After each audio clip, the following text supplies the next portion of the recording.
যতন করে বাঁধলি মাথা তাও যে বাঁকা সিথা।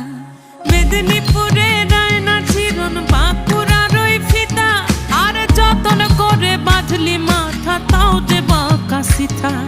পেছ পাড়িয়া রাজ